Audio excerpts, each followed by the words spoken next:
Yeah, man. Famous cartoonist Art Baltazar. As you see, Abraham Lincoln is with me, and we are watching, and you are watching. Famous cartoonists draw at night. They draw at night, by night.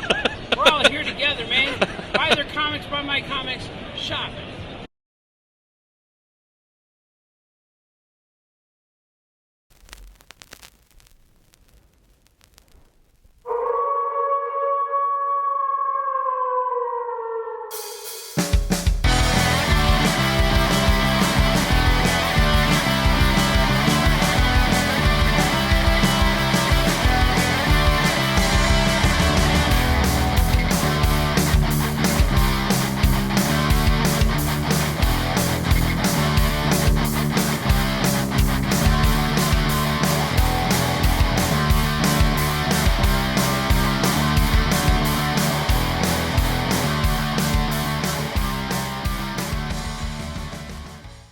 Welcome to Cartoonist by Night. I am your host, Anthony Laatsch. I am joined here with Troy Dongarra, Gibson, Matt Rodgers, and a very special guest, artist, illustrator, and fun guy from Schmidt and Giggle. It's Greg Schmidt. How's it going, Greg?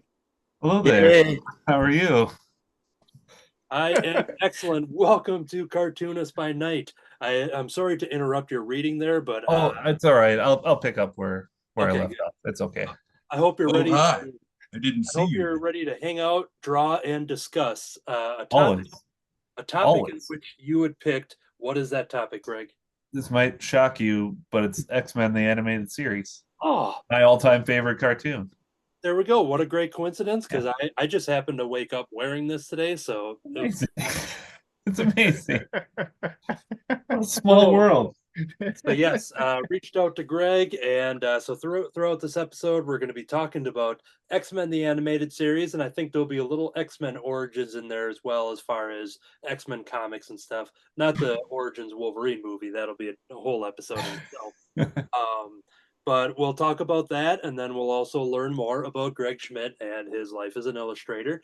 So that is the setup for the show. What we're going to do to kick it off, we kind of go around the horn here and we kind of talk about what we're going to be working on and kind of reveal it. And sometimes people don't know what they're working on, and we can just, check in with them throughout the episode, which means I'm going to check in with Troy just a little later. But I am going to start with Matt Rodgers. What are you going to be working on today? I have no idea. Awesome. Then let's jump over to Gibson. What are you going to be working on? I'm going to draw some characters from X-Men, the animated series. Wow. What a reveal. You're going to be working on you're going to draw every single mutant probably. So we're going to do Nightcrawler. Okay, cool. Magneto. Wolverine. Storm. And Jubilee, I think. Cool. That's what I had planned. Let's jump over to Greg. What are you going to be working on today? I'm going to be working on a very unique X-Men piece. It's going to be Wolverine versus Sabretooth.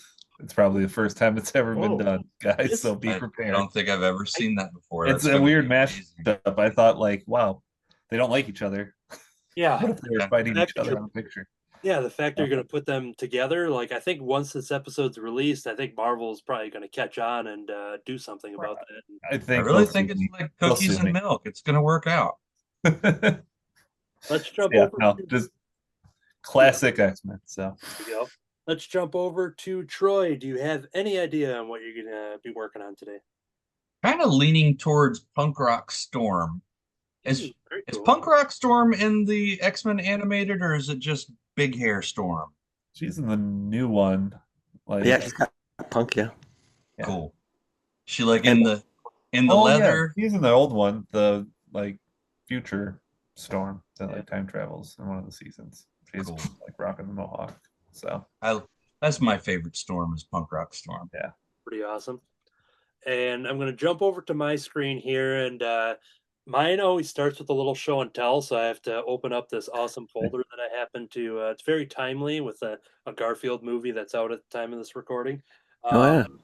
But when it comes to the X-Men animated series, I go all the way back to some original drawings of the early 90s when I got into the X-Men animated series, and I found those old original drawings I did in early grade school days. So just to go through them, I've got a Rogue. Here's a Sabretooth. I would never put him next to Wolverine though, so I'm not as Nah. I'm not as You're not as forward bold. thinking. Yeah. It's okay. It's I'm okay. not a big risk taker like Greg Schmidt over there. I have a Cable here that I drew. This is probably maybe second or third grade Anthony was past Anthony, if you will. Apocalypse, which might be a new spelling. I think I Hey, It's okay. yeah. Alpacalypse. Ooh. A Cannonball, which I have no attachment to Cannonball, so this one just kind of I was just so curious why I did that years ago because I don't really care about Cannonball. But now my topic of the episode is going to be represented on the next several drawings because you may find out a theme here on who Oh, my wow. favorite X-Men character is. nice. As I flip through, here he is in the danger room. You may find this out here. Whoop, there's an extra beach drawing here. Cleaning his glasses, getting electrocuted, I guess. Him leaping. Man. It says back-to-back action. I don't know what that means there, but this I'm You guessing love is Kelsey Grammer. Yeah, this I'm assuming this is Morph's version of Beast, just based on the body Yeah. build there. And then here's a really tall Beast here as he's reading a book. He's got 14 abs. Here's another one that Beast even autographed this one too, so that was cool. Oh, that's good of him. But here's an interesting one here because the X-Men have a tradition of playing baseball, and so here's him holding a baseball bat. So I saved this one for the end because what I'm going to be doing is an updated version 30 years later. So I have a sketch card, pencils here for Bat Boy Beast, basically. Nice. But yeah, I'm going to take a 30-year-old drawing and basically do another take on it. I love it. So that is my setup for the episode, and I think I covered everybody here. So what we're going to do, we're going to jump right into it. So feel free to start drawing, and we're going to have some fun. All right. All right. So what we're going to do is starting with the topic of X-Men the Animated Series. Now, you already gave it away in your intro, Greg, just saying that's your favorite cartoon. Is that correct? Yeah, so growing up, I think that one definitely had the bigger impact for me. I definitely liked, other shows that were on the air. Definitely my style's more influenced by classic cartoons or like early Cartoon Network style where it's that shape driven, thick line weight. That's my chef's kiss. Can't get enough of it.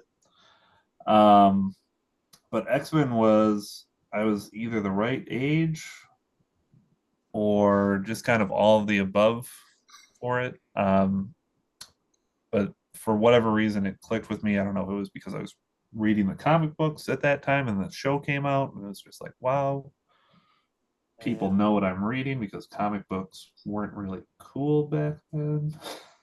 Surprise, surprise. So, Yeah. Are they cool now? I think they are. The fact that All right. That's awesome. yeah. As somebody that tries to sell them, I would say that they are too cool because I have too much competition.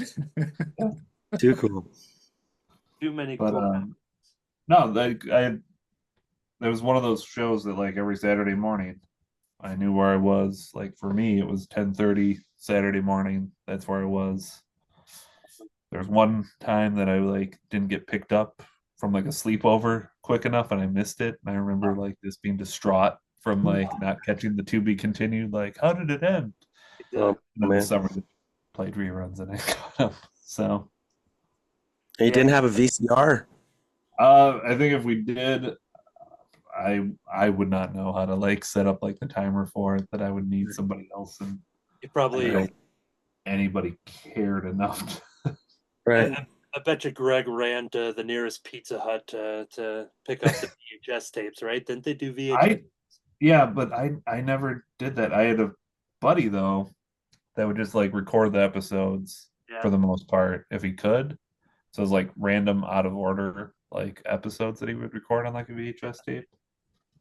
I've got a related story, and I'll get to that as we go around the horn here. But let's start over with Troy, because Troy, we haven't seen you in a couple episodes, so welcome back to Cartoonist by Night. Thank you. Welcome back. And so what is your attachment with X-Men the Animated Series, or just X-Men in general? I don't really have one, to be honest with you. I like them well enough though, but I wouldn't say I have like an attachment to them. I mean, with you mentioning Punk Rock Storm, I think you know enough to name drop that, So I just the visual, I guess, of Punk Rock Storm is what I like. cool. So yeah, you would watch the show, I assume, because I know in our chat you had just talked about, you hadn't seen it in a long time, you weren't too refreshed with it, but any kind of memories that you remember of was it appointment television for you, or do you just kind of catch it randomly, or catch it after the fact? It would just kind of catch it randomly. I want to say like between 15 and 17. Oh, I did something. Oh. Yep, your screen disappeared on our end here. Tunes by Troy, it says. Yeah, no, I was 7, so I feel like I was like prime age for that. Yeah. Yeah, it was a time frame for me when I was kind of stopping reading them around that time frame, because in the comics, shoot, I meant to kind of like look it up what was going on in the comics, but there was one of those big crossover type storylines where Professor X's son Legion like destroys all of reality, and then it started a brand new reality.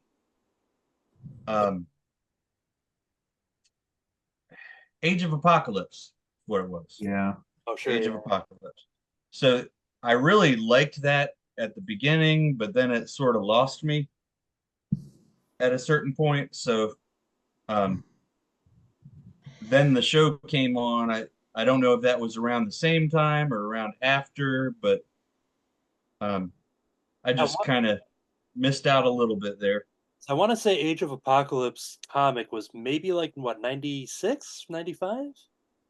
Like, yeah, maybe After. around that same time. So it would have been like towards, the show would have been maybe about halfway through its run or so, because they eventually did some episodes, I think, and did some adaptations. But yeah, I think all that stuff. What'd you say? 8? Was it? Did you say 89? No. It would be Ooh. late 90s. Yeah. So the show would have been done by then. But I know that they did adapt some Jim Lee stories in the final season. Oh, this was well after Jim Lee. Yeah. Okay. This was the Kubert brothers were in on that. Right. Yeah. Let's see. There was a guy that was very kind of anime-ish that was in it. Not Joe Mad, but somebody similar in style to that. Yeah, I don't even know. Mm-hmm. I'll cut all that out. That's probably best. Let's jump over to Matt Rodgers. Any memories, attachment, any kind of stories to share with X-Men the Animated Series? I watched it when I was a kid, but Batman the Animated Series was better. How dare you? No, it was a fun show, and I have to mention my favorite theme song of all time is that one from X-Men, but I prefer the one done by Comic Couples Counseling. Yes, Gosh, I think she I'm does such a familiar with great that. cover. So so Lisa Gullickson and Brad Gullickson have the Comic Book Couples Counseling podcast. Yeah. And an intro to their episodes is her singing a rendition of it, and it's awesome. So Oh, I fun. highly recommend that. I had talked It to is him, super cool.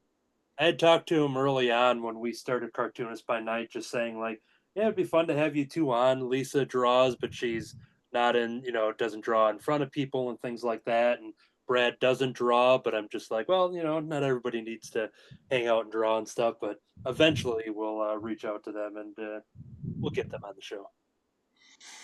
All right. Cool. D. So Brad. it's a podcast. It's a podcast, you said.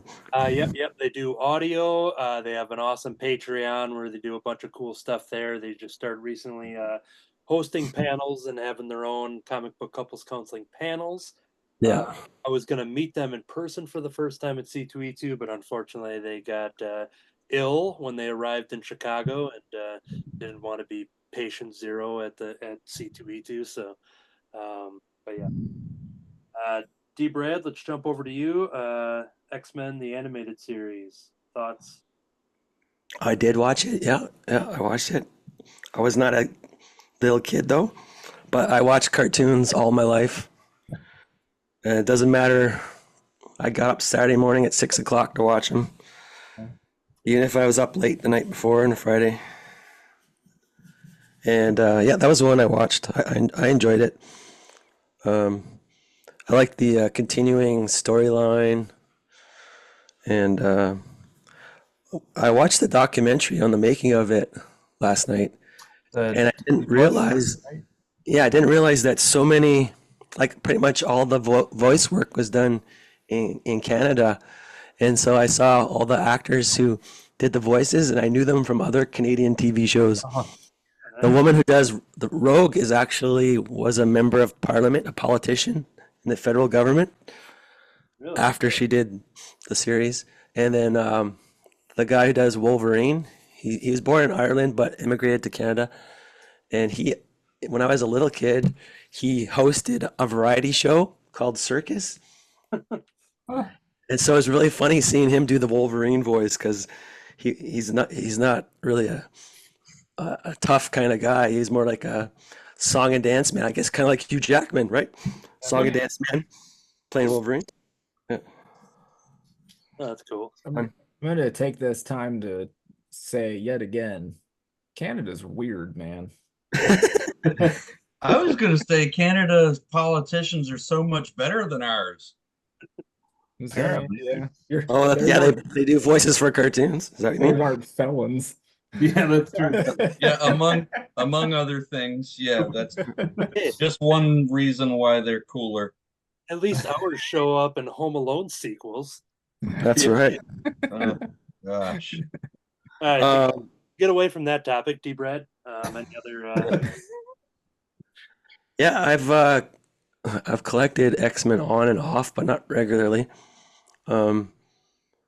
I think the first X-Men comic I collected was when the original team returned for X Factor. Yeah. I started with that for a while, and then wasn't until probably 2000 when I started looking at back issues and collecting those books and reading them. But yeah, so I like the other X-Men shows that came after too. They're pretty good. Oh, that what is it? Evolution, X-Men Evolution. I really like that one. Yeah, by Stephen Gordon was the designer. I like his style. I didn't know the designer's name, but I was going to say whoever did the character design is really he's good. Special. And also, there was another one called Wolverine and the X-Men, but that was just one season show. Yeah, that one was good. Yeah, I have digital copies of it, like downloads of them, but I haven't watched those in a long time. And I just started rewatching the original animated series. There's one X-Men pilot that was made and they put on VHS. It was made late 80s. Pride of the X-Men? Yeah. And what's weird is that Wolverine has an Australian accent. Yeah. You know what? In the what is it? Spider-Man and His Amazing Friends. Yeah. There's an episode with the X-Men and Wolverine's got an Australian accent. Yeah. So they're predicting Hugh Jackman. No, I think that might have been the first like introduction to X-Men, maybe. Yeah. Comic books for me, like because some video rental place just had the cassette tape. Yeah. My cousin and I got that on like some old 60s superhero hour thing that they had, like a collection of like Hulk, Submariner, and then like Pride of the X-Men. So we like got all three of those, took them back to his place. Nice. Watched Pride of the X-Men how many times, and years later thought it was just a feverish dream that my childhood felt like I saw it later. That happened to me with the Star Wars Holiday Special. I always thought it was a dream from when I was a kid until the internet came. Then the nightmare became true. Yeah. I watch Star Wars Holiday Special every year, and that is not a lie. So I do as well, but I'm usually a little. I'm enjoying the holiday spirits while you got some grape juice in you. Yeah. So my introduction to X-Men the Animated Series also coincides to my introduction to Marvel Comics in general. Now, the short version of it is that I grew up, mostly loving DC, Batman, Wonder Woman, Superman, and Batman 66 reruns, and the toys, and finding Detective Comics and all that stuff. That was like a good portion of my first 10 years or so. And once a friend came to town, my friend Brian, who I'm still friends with today, he moved to town in 3rd grade, and we both had the same Batman lunchbox. So that meant we were automatically best friends. Because that's just how it works. And when I went to his house and, playing action figures and, looking at comics and stuff, I started to see all of these characters I wasn't familiar with. And it all originated from the X-Men the Animated Series of just, he had a bunch of the episodes on taped off of TV. He had a bunch of comics, a bunch of toys, and I was just so confused, just being like, who are these guys? I'm like, I have no idea. Like, are these all Batman villains? What's going on here? And and that was my introduction, was through my friend Brian, to the point where, going back to my folder, I still have this from it would have been 92, 93, where he printed this out, basically giving me my own encyclopedia of some of the X-Men characters here. So Mr. Sinister, Juggernaut, Wolverine, Sabretooth, Kane, Deadpool, and Weapon X program, Beast. And then, so he had printed this out and basically gave me my own little encyclopedia. And then I would start catching up through the VHS tapes, start borrowing the comics and stuff like that. But yeah, this was right here. It says to Anthony up here.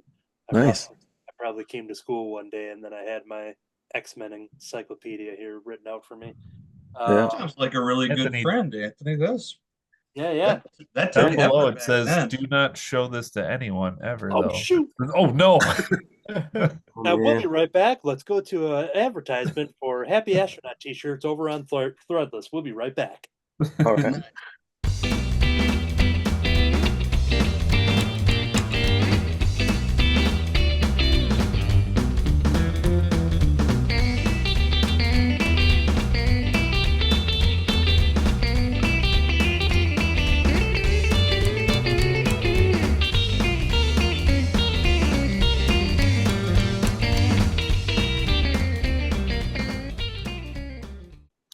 Oh, that was a great commercial. I liked it. That was a great commercial. I'm glad that I did not show any of this here that I'm showing right now. I'm glad none of that made it. No, another commercial. Oh no, quick. Because I selected Beast and he's my favorite, I'll just read. I assume he wrote all of this here just based on his own knowledge, because he didn't go on Wikipedia or anything like that. And so for Beast, he writes, he was one of the original X-Men. He started off like us, but his hands and feet were a lot bigger than ours. He was born very athletic. He could do amazing things, like tie a knot with his feet and walk on walls. He made and drank a potion that made him blue and hairy. And goes on Huh? here. That's what happened. He is Huh. also a genius. He left the X-Men and joined the Avengers. Then he came back to be with his old teammates on a new team called X Factor. Then a new X Factor came, and then once again he was back with the X-Men. So there we go. I just had a history lesson for these characters, but I was very happy to see that this was in the pile of my art from the early '90s. So Fun. Awesome that you held on to that. yes, yes. Fun. And now that we kind of covered some of the origins, let's check in with the drawings. Speaking of Beast, I have the inked piece here of Batboy Beast. I did a lot of studying because normally I like drawing a lot of thick lines, but I'm gonna try doing some thinner lines for inking and everything. So I went in with one of my smallest pens, and then that's kind of where I started at the moment, but I'm gonna try not to go as bold as I normally do. Let's jump over to Greg. What's your status look like there? If you want I've got Sabretooth drawn out. Gonna work on Wolverine in this area. After that, I'll start inking this and then bad boy. for the sake of us paying attention closely, or can you hold that up for a little closer? For sure. We can see see what's going on. Cool. Oh, I like it. Yeah. Oh, there we go. Down there. Okay. Very nice. Excellent. And let's jump over to Matt Rodgers. We've seen some drawing on your screen there. What did you end up drawing over here? I decided to turn this guy into, let me get over here. There we go. Bishop? It's Bishop. Ooh, Art Baltazar's Oh. favorite character. That's great. I Art, know if- nothing about him. Art, if you're watching, this one's for you. He is the biggest Bishop fan. It's weird that he cosplays as him I everywhere. know, right? It's like you don't know where art begins and the character ends. It's just kind of Oh, well. That's true. That's true. I see All a of very, very awesome punk rock storm there. I love that, Troy. How you liking the progress? I like it. I had to look it up. I had a reference piece from the X-Men cartoon, but it wasn't what I really wanted, so I just found a different one. But like maybe there's an X-Men cartoon about the Morlocks when she's like Queen of the Morlocks. Was there an X-Men cartoon about that? There was. Yeah. Was, Yeah. was she punk rock for that? No, I think just for like the simplicity for the animation team, they kept her in her. Kept her normal. Yeah. Well, I'm still gonna say it's X-Men animated inspired. Yep. That works. You're allowed. Cool. D Bread, we got a Wolverine, but I think I saw you. Did you turn a page over? Did you finish something already? Nightcrawler. I haven't done the darkness yet though. Very cool. So he didn't bamf Nice. away from your drawing table quite yet. No. Doesn't smell like sulfur or anything over there yet. It smells like something. Well, Smells. Cool. So that is checking in with everybody in their drawings. And as we looked at Greg's there, we see a very recognizable style whenever I see Greg Schmidt's art. I'm going to jump into a question here from Brian Lynch, who is from Hot Wing of Justice over on Instagram, yeah. a past guest on the show and frequent commenter and supporter. This is a question for Greg. What inspired your style of drawing? I love the flow of your lines. Now, you did talk about a little bit about that, but if you want to go in a little more in depth, just kind of how you kind of developed your style. Yeah. I mean, when I was a teenager, I probably drew more traditionally like comic booky style. And then I went to art school and I always had fun drawing cartoons, like classic cartoon style, like Yogi Bear, Yeah.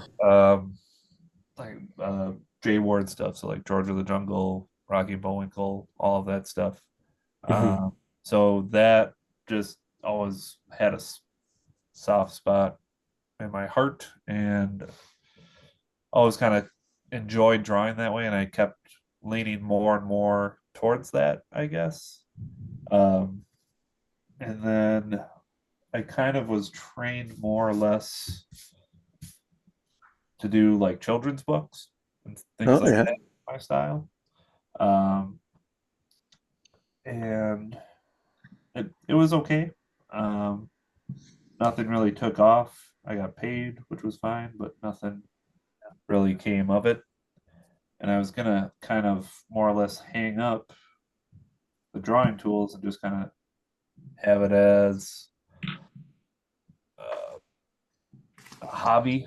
And then a buddy of mine who was doing shows told me, take your style, but mash it with kind of things that you like in the comic book world and pop culture. Oh yeah. With that, I just started drawing, the Avengers in my style, all that other stuff, and then it just kind of developed a little more cleaner, less line work, simplifying it, and then it just kind of grew into what it is now, where it's, I don't know. I feel like I get told that it's just reminiscent of like classic cartoons a lot, or Mhm. I don't know. I don't know if you guys get that a lot from individuals where there's like certain cartoons that you get like, oh, that reminds me of this. So it's like Kim Possible, Samurai Jack, Clone Wars, 2003, Oh, sure, yeah. Yogi Bear, Rocky and Bullwinkle, and I just kind of leaned into that a lot more with my style. So Yeah, totally. We're going to show off some work of Greg that I pulled here, a couple of the things that I own.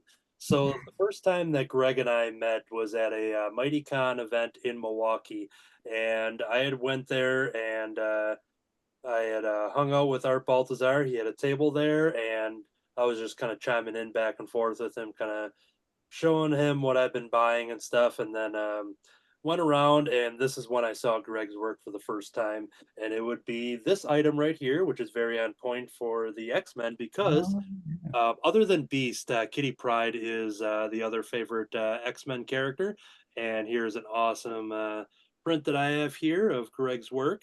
So having Lockheed and Kitty Pryde and Sentinel there. So there's a cool example of his X-Men work. I got some more examples queued up. And that show, I also bought a sketch card. Now, I think this is where the origins of me kind of noticing sketch cards and at Comic Con started, where I don't know, like, and maybe Greg can kind of talk about that too, but for me, this was eye opening where I just started noticing sketch cards when I was flipping through your binder, and now I'm trying to remember if I requested. I think I requested a Kamala Khan here, um, but possibly, yeah. I feel but like what? I usually put her in my Yeah. binder. And So what's cool about this is that when I bought this, she was an Inhuman. But now, at the time we're recording on Cartoonist by Night, in the comic book and the MCU world, she is a mutant. So this is very on point. I love how all that happened. Marvel editorial made that happen, so it coincided with this episode of Oh, Cartoonist. very good. And they'll probably really take nice that. of them to do that. Now they'll probably take that Wolverine Sabretooth idea. Oh no. So. And then I also want to show off. I've got a Creature from the Black Lagoon sketch card here because I've been gathering a bunch of Gillmans from people, so I had to get one from Oh Greg yeah. here, and he was very Fun. kind enough to draw that one for me as a gift. So that was very much appreciated to get your Gillman there. Thank you very much. I share the same love for the Gillman that you have. So And that's a great segue into some of the art that I'm going to share here on the screen because I think there is a Gillman that I pulled from the lineup, but we'll have to get there first. So, jumping with the first image here, everybody should be seeing some Spider-Man and Doc Ock. Check this out. I like it. Now, is there? Oh, I love the Fantastic Four. Oh yeah, in the back. Is there anything to talk about with this piece at all, or is there certain things that maybe started off as commissions or meant to be prints or just fun stuff that you were doing? that one was there's a friend that, or I guess the guy that noticed my artwork that slowly became a friend, kind of like you, Anthony. I want to say not this past Christmas, but the previous holiday season. He wanted all the inks along with a printed version that I could then sell as prints. He was fine with that, for all of his buddies, and that was like their Christmas gifts. So like Spider-Man was one, Buffy the Vampire Slayer was another one. I'm trying to remember, Hulk versus Wolverine was one. Trying to remember Ash from Evil Dead and like a Star Wars Luke Skywalker pose. There's like maybe 8 or 9 of them, but it was a lot of fun to work on it. But that one was just no direction, Spider-Man versus Doc Ock. So with that, a lot of my pinups or whatever will just kind of show a tale of who's going to get who when it's like 1 versus 1. So you got Spider-Man just kind of spiderwebbing that statue to pull down on Doc Ock as his tentacles are kind of coming at him. But that one I know I wanted to work on like a cityscape a little more. So I had a lot of fun with that. I like as you can tell, a lot of vector shapes on shapes on shapes. So I like the little detail of the Daily Bugle established 1962 for Spidey Spidey creation. Very cool. Gonna go down the files. Some of these are just kind of scattered about. So if people are looking at your art accounts on Instagram, through Facebook, Schmidt and Giggle, we'll get into that name a little later, I think. It's a great name, by the way. Yes. Thank you. You'll see a lot of Star Wars stuff. So can you kind of talk about maybe just in general? Sure. Is that because you're a fan of Star Wars? A little. I draw Star Wars because I hate it. It's a joke to see how long I could draw it before I get a cease and assist. No, just no. So with Star Wars, like I like Star Wars, and it just kind of grew. I had like a kind of a backstory for how the Star Wars thing started with me, at least, like, and why I have such a large volume of Star Wars drawings. A project that I was working on got canceled. Felt like, man, I just want to do something fun. Force Awakens was coming out like maybe a month or two. So I thought of the idea of like, all right, well, maybe I just got done doing October. December's coming around. I don't have much planned. I'm just going to do an art challenge where I just like, or not even a challenge, but just I'm going to draw a different Star Wars character each day in December. Whatever I want to, just draw. So I did that for a month. Well liked, sold the originals. And then a year came by, decided like, oh, maybe I'll turn some of them into prints. Turn them into prints. Next December came by, asked other friends if they'd want to do it. Had some other friends join in. The following year, same group of friends kind of started a more or less like an art challenge with it called Darthcember. So Nice. every day in December, I have like generic prompts or more specific ones depending on the year. And then it's just kind of a draw whatever you can and whatever you want to. So people are always welcome to join in on that. With that, it just kind of grew and grew where I just kept on doing more and more Star Wars characters. So I've got 31 drawings of 7 years or 8 years of Star Wars. So that's a lot of Star Wars characters. So the thing is, like, whenever I'm like, oh, I think I'm done, Disney comes out with like another show, and then it's like, oh, I got a slew of like new characters to draw. And at the time of this recording, the Acolyte show is going to be debuting next week. True. So yeah, now you're going to have to get at it. And there's a new prompt for next year. Awesome. And I've been just kind of scrolling through some of the Star Wars since we were talking about that a little bit there. And I'm trying to think if I had any more on here. If not, we'll get back to it. But we have some more X-Men. So you have the X-Men Blue team here. That one I just kind of finished for the con season. Nice. So yeah, and then we also have the gold team. I believe I pulled that image. Yep, here's the X-Men gold team. And Art Baltazar's favorite character, Bishop, down there. Yep, I did that just for him. I was like, oh, should I add him? Yeah. I know he's part of the team, and Art said, Greg, it's a must. Exactly. Weird how often I talk to him, even though I live hours away. Yeah, but that sounds exactly like him when he talks about Bishop. Yeah, it's true. Let's see here. Going back to some more Marvel and X-Men related, we have a little now this, much like your Wolverine and Sabretooth, you might be onto something here. Marvel Comics, you might I have don't know. Greg I just don't know. Those two ever get along? I don't know. Yeah, they could do a buddy movie. I feel like you would probably need like 180 issues to like kind of build up the anticipation to That's do true. something like this in the That's next true. issue. I feel like you're absolutely right. But no, that was one of those commissioned pieces that I did for my buddy. That was a lot of fun though. And then this one, selfishly, I selected for myself here. There's an awesome Man Thing one. Oh yeah. Reading Manny comics.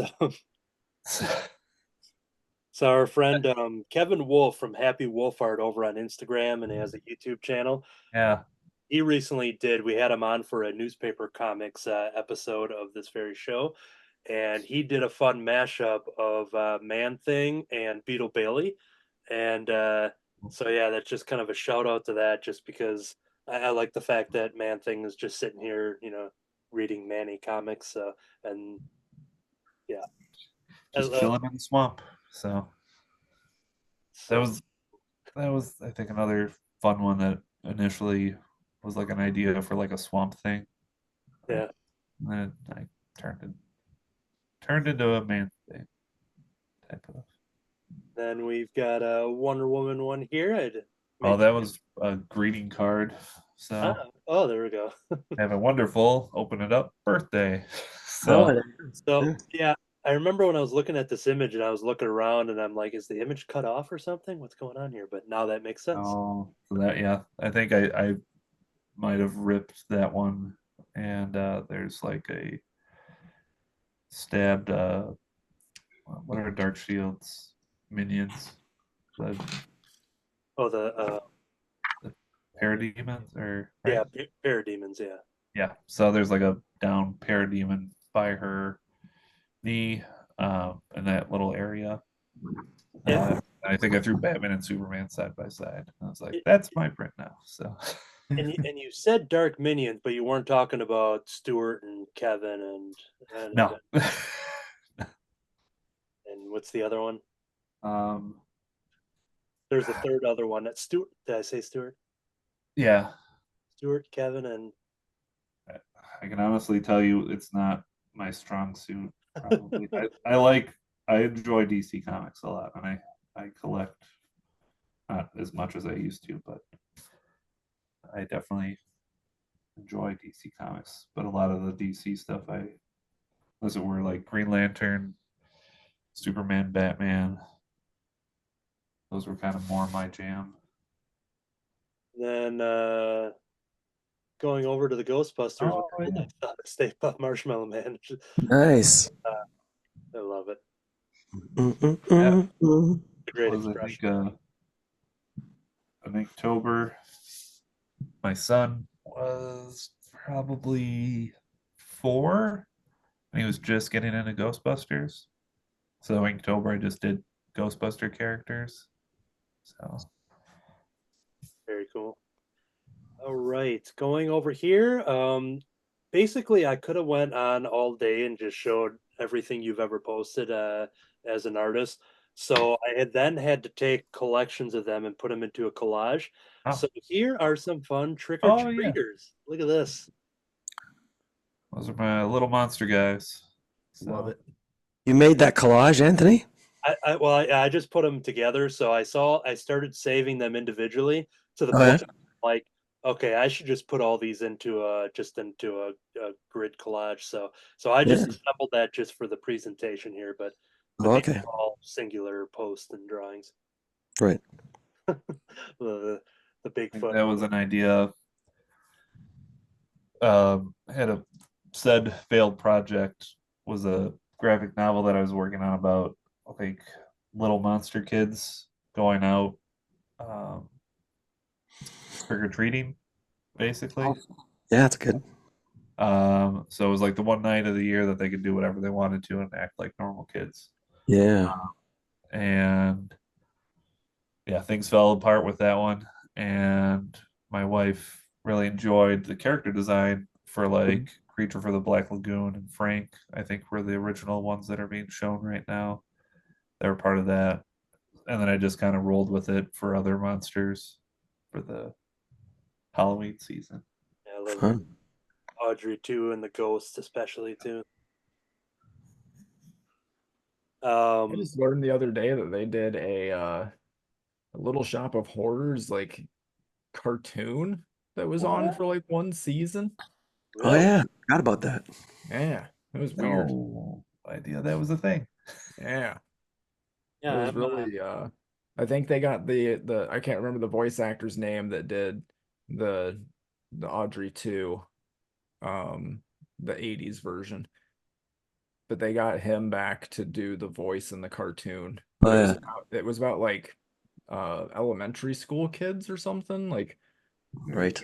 there's like a kid that had Audrey 2 and like took it to school and stuff. It was bizarre. Hmm. all right, I and derailed the conversation. Okay, there we go. You're fine. no, Oh yeah, New Mutants. That one I did for a buddy. I gave him the original. But that one was a fun idea because I don't know, I think we were having a conversation about New Mutants or something like that. I was at a show in Detroit, and I threw that one out for him. And then wasn't for Jerry, was it? it was for Jerry. Okay, Yeah, so yeah, we because I don't know if we've ever talked about it, but yeah, Jerry, who knows every artist and every artist alley in every Yeah. country, every planet. Oh, yeah. But him and I have a mutual friend, Sean, who Sean, we do have a question from him because he loves the X-Men and the animated series and everything. And but yeah, just when you had mentioned the Detroit thing, I'm just like, that's got to be Jerry. So cool. yeah. No, Jerry is my uh, home away from home for that show. So I usually just I'll throw this out for the rest of you. I show up at Jerry's house with a bunch of cheese and beer from Wisconsin, and that's my "Can I sleep on your couch, please?" for the weekend while I come and go like to the show. If somebody did that to me, I'd be like, you could stay all year. I mean, Right? Pay rent and cheese and beer. Yeah. awesome. All right, I got a couple more in the share screen. There's this Ariel here that we pulled from the Little Yeah. Mermaid. Oh yeah. Kind of showing off different styles. I've seen a lot of like superhero stuff thrown in the monsters, but I wanted to just kind of show off some other stuff, and this one caught my attention here. That one was fun. And then let's see here. Going through a Mr. Rogers one. I thought Hey, Mr. Rogers. It's me. Beautiful day. Mr. Matt Rodgers, yes. Fred Oh, was that my father. fun. Oh. It's not too often. That one was a commission for someone, and like, how often are you being asked to draw Mr. Rogers? I guess. Yeah, that like when I saw it in your lineup too, I was just like, oh wow, I didn't expect it, especially a full on piece, when you see the whole house and the trolley and all that stuff. So yeah, very cool. All right, going down the line here. I think I showed this one already, but I forgot to close it out. But if not, here's another Star Wars one. Yeah, you showed that one. Yeah. Okay. Yeah, there's a lot of art on my screen here that I'm trying to close out after I show them. And I think that might be no, I have no, that is everything. Oh no, here it is. Here it is. This is the last one I saved for the end. Oh yeah, my monsters. I like it. Thank you. Yeah. Capturing all the universal monsters from the phantom to the creature and everyone in between. So. I love some classic horror. So My favorite is design is the Frankenstein monster. yeah, I love those. I have all those on Blu-ray. I just love. I watch them every Halloween. I just love them. I feel like my wife gets annoyed maybe because Halloween doesn't quite end for me, like just the holiday season. Yeah. I think I was watching like old Universal movie, The Black Cat with Karloff. And Yeah. I saw that the other recently. day, and then That's she like walked into the living room, Yeah. saw that I was watching it, and just said like, "I'll leave you to your old sad movies," and just like turned. That's awesome. Let's check in with some drawings. How you doing over there, Greg? I know you had to do a lot of talking during that. I happened to do that on the show Here, where I make an artist talk a lot, and then I'm like, "What did you draw?" While I made you also talk. here. So I finished Wolverine, starting the ink, Cool. Sabretooth. So being left-handed, I got to start at the right corner and work my way down. Yeah, you understand that pain. Yeah, not only are we both in Wisconsin, but we're both left-handed, so we're definitely taking over the show. Yeah. So, but that's where I'm at right now. So Rodgers is clenching his fist right now, just like Freaks. freaks. See, I just said it, freaks. Rogers, there's something kind of like Simpson-esh or Simpson-esque about But the bishop, your bishop. is it the express? Let's zoom out. It might not be the Simpsons that it's reminding me of, but some sort of. I know it's reminding me of some adult animation style, but I just can't place it. Just wonder if the expression is leaning towards that, but I hate it. You hate it. I love Just it. What are kidding. you talking about? I was It's gonna say good. before you say that and then you delete it, make sure you save it, and then I don't have to grab a screen cap of it later. So Yeah. hit the save button sometime during the episode. Is it because I said the thing about it reminding me of a cartoon? Yes. Okay, Yeah, it's forget fine. I said that. It It's all doesn't. good. I lied. It reminds good. me of Art Baltazar's favorite character, Bishop. likewise, I was gonna say that. I know nothing about Bishop. I mean, it looks like a good bishop. He I was cool looking. Wasn't Yeah. he from like he was okay, so I seem to remember having a comic book that had so there was Bishop and then there was like two other dudes with him Yeah. and Yep. did they come from the future? Yep. Yeah, okay.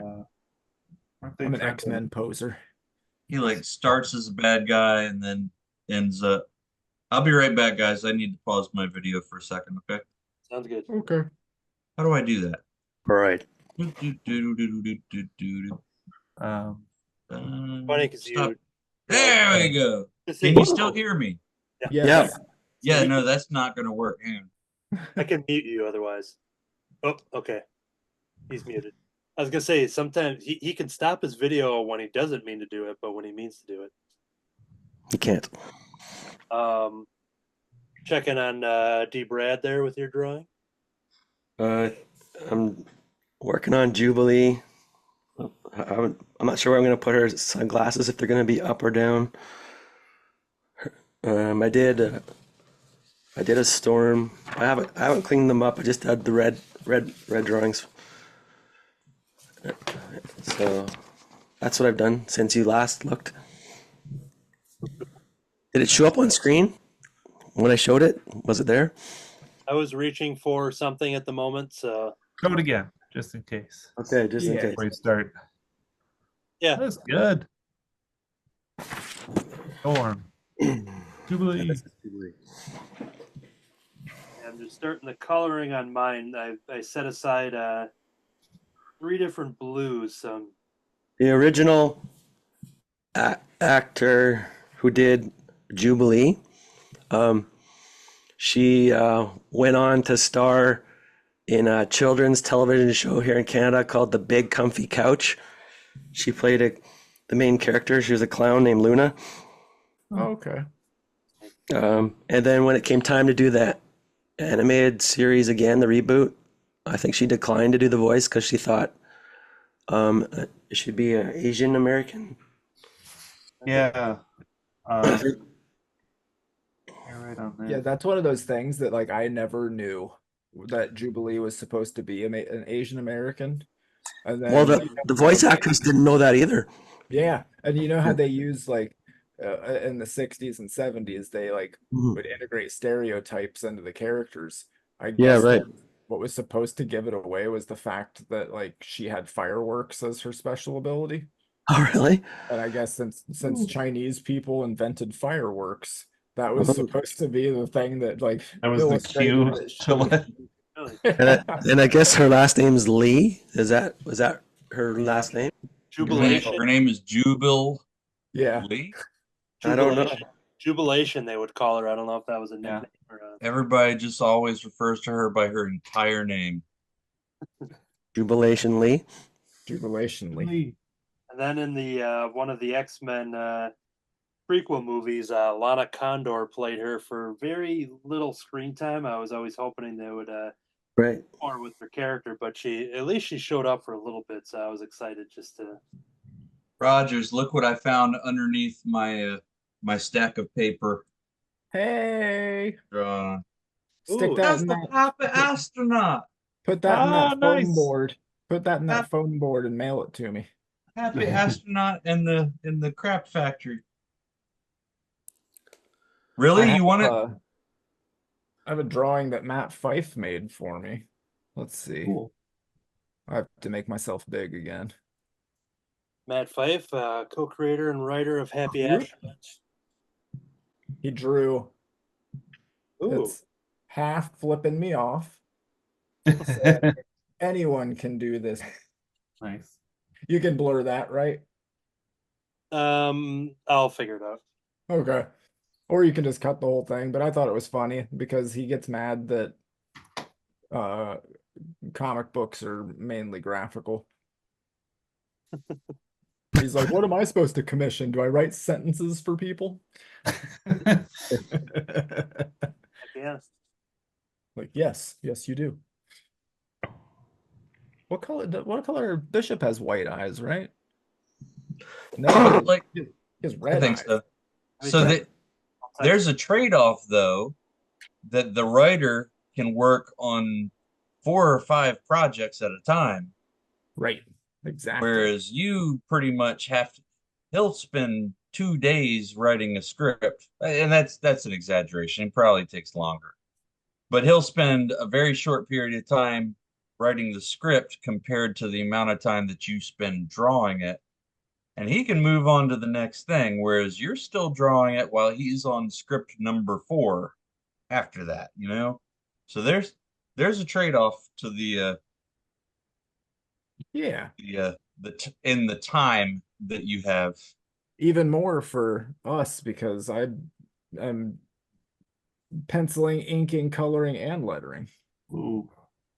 Yeah, that's a lot. I just want to let you guys know that I did text Art that you guys were talking about Bishop being his favorite character. So Yep. next Well, time there you goes see, my 4-page spread in Action Cat, I guess. So yeah. Also, very likely you're not going to sleep on Art's couch when you're in Alright. Chicago next time. So we're What if not I getting bring, like, itty a bitty wheel of Bishop. cheese? I'm sorry. That would be cool. I like Itty Bitty Bishop. That sounds cool. I'm trying to look. I have X-Men Grand Design #1, but I don't think Bishop's in this one. I think it's too early. Don't they save issue 4 solely for Bishop, right? Isn't that like it's just about Bishop, nothing else? These Bishop things are Grant wild, Design. man. Like oh sorry, this is number 2, not number 1. Okay. He took that's Ed Piskor, did the entire history of X-Men comic books and put it into 4 issues. And he basically said that each page is 1 issue's worth of story. Oh, And Wow, that sounds really daunting, though. it's pretty nuts. Like it's really awesome, and it's actually super like readable. It's done in his awesome style. Like he colors it like an old book, but then he does really interesting things with the color white because it's printed to be brown. But then he'll put like bright white stuff and effects into it. Oh, neat. Yeah. And his cover has like both versions of Iceman, so half of it's the snowman and then half of it's the Iceman. Really cool stuff. Super awesome. But yeah, like he breaks it down page by page and tells you exactly what's happening in the book. Like page 2, Magneto attacked Cape Citadel and first fought the X-Men. It lays it out for you. Yeah, I was waiting for somebody to do a grand design for the Silver Surfer. So, but yeah, I've read some of those books. I do have all the X-Men ones, and I think I got the Fantastic Four ones as well. But pretty cool concept and good execution. The only problem is if you want to do one of those, you have to move to Pittsburgh. Because right? only Pittsburgh artists have done any grand designs. Really? Oh, really? Yeah, because Piscor did X-Men, Jim Rugg did Hulk, and Tom Scioli, I think is how you pronounce his name. He is the one that did the Fantastic Four. And dude, that Fantastic Four is... I have never seen somebody draw that many small panels on pages before. Right. But he does it really well. Like, it turned out really awesome. But yeah, the way that Ed Piscor got that job is he just tweeted out a drawing that he did of the X-Men, and he was like, Marvel should let me do an X-Men book and just let me do whatever I want. And then they sent him a message and they were like, okay. Wait, it's that easy, you guys? Yeah, right. We've been doing it wrong this whole time. Greg's going to be doing a Wolverine Sabretooth story in no time. Yeah. If I see Wolverine fighting Sabretooth, Yeah, if you I'll lose my mind. shelves anyway. I think you've got a lawsuit on your hands if you do, bud. I would agree. I had to go back to my drawing from 30 years ago, and because I wanted to do a red shirt. I won't have room. Maybe I'll do a second card and do the bottom half so I can do those awesome yellow shorts that I did back here. But I wanted to capture the red shirt as well. So far, this is my updated my original and my updated version. Beautiful. If I ever see you in person, I'm gonna buy just the top card so that somebody is forced to buy just one with shorts on it. Buy a pair, yeah. This is what they'll see in the yellow shorts and some blue hairy legs. Jumping back to Greg Schmidt, I had teased it about. I think I started saying the conversation, and then we jumped into other things. But when I met Greg, so I'd gotten those items that I had shown, and then I went back to sit down and hang out with Art, and he didn't have anybody with him, like family members or anybody with him for that show. So I was invited behind the table, and I just helped sell some Art Baltazar comics for a while. And then Greg walked around, and then he saw me sitting back there behind Art. And I remember Greg's reaction was like, "Oh, I didn't know you were with, like, oh, I would have given you whatever for free and this and that." And I'm like, "Oh, I'm like, nobody really. I'm just hanging out and whatever." You got the friends and family discount, man. But it was just kind of funny, just like how we both are like, I had just met you for the first time, bought that art, and then all of a sudden you came around, and then I was sitting behind another. Yeah, I was not expecting to see you when I was like, I'm gonna go check in with Art. Yeah, it was just kind of a funny little run in there, but then ever since then, since I started doing the convention circuit myself, and we've tabled at a couple cons, Mighty Cons and stuff together, so it's been cool to hang out, and Greg showing up at the table, and specifically at my first table, September of 2023, and then full coffee in hand as Greg showed up with. Have you ever seen me? Coffee is apparently what keeps me alive. So, yeah. But yeah, it was pretty cool to see you show up there and welcome me to the other side of the table officially. So, I'm glad that you made the plunge. So it's been fun. And then so yeah, that is we all kind of had our own interesting theories on how we met, and I'm trying to remember if they were PG or not because I was going to go back on the thread here. Because people were trying to guess. The Cartoonist by Night members were trying to guess. Here we go. So, Greg or D. Brad had asked, "Have you met any of you met Greg before?" Rodgers goes, "I haven't, but Schmidt and Giggle is genius." So while we're on that note, can you talk about how that name developed and just if there was any moment? Yeah, so that was an old college project where it's like my senior year, and they were trying to like prep you for the real world as best they could. So it was like, all right, well, try to brand yourself, try to like create like business cards, so on and so forth. And I like to joke around. Yeah. And I think my last name plays with another word that might not be appropriate. And I just kind of had a lot of fun with it. So like I think there were other things that got crossed out just in case like I needed to be somewhat professional. So I don't think Schmidt face. I don't think Schmidt Schmidt head. Yeah, Schmidt head that didn't make it either. So it was basically a quick kind of throwaway, more or less, project that I was like, "Oh, this is too good." Man, if you're not already on Patreon, you should start one and name the tiers. You can be a Schmidt head. You can get that'd be Schmidt faced. That's kind of I'm stealing brilliant, that. Get Schmidt faced and be the top person. And... Yeah, exactly. You spend this much. King Schmidt. Love it. Oh no, I just Schmidt myself. That'll be another one. Sorry, I didn't mean to make you spit take over there. I almost did a Schmidt take. Yeah, I know. If you're only at the $1 level, it's simply you're just a piece of Schmidt. So yep, I like it. Nice. I think we got some more gold. But no, so that's, I mean, it sounds like it might be kind of a lackluster story.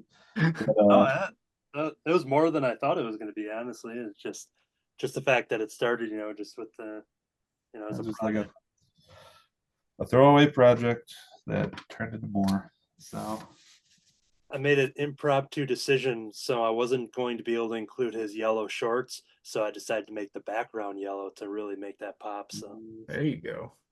And then I'll make his shorts card red background, and it'll be a cool inverted card. Telling you, man, yellow backgrounds. We'll find out soon. It's gonna sell right. some books. We'll talk about that once we get to the plugs. Going back into that thread, so Troy had guessed, wondering how Greg and I knew each other. Troy asked if we were dating the same girl, and then I said he wishes, and I'm like, wait, what? And then Troy guessed again, saying, "I have to read this ahead of time just to see." Yep, it's safer. Did he pick a fight to see if you were tough enough to join his superhero team? And that was another guess. pretty close. It's pretty close. You guys lead weird lives. Yeah. So yeah, those were just a couple things that were talking about our origins and how we met, and while you're on the show in C2E2 2023, you had a table there, and I went over to see you, and I'm introduced to you that I just mentioned Cartoonist by Night, that we had just dropped the trailer, and I had extended the invite, and I said when we start doing guests, you're on the list, and now here you are.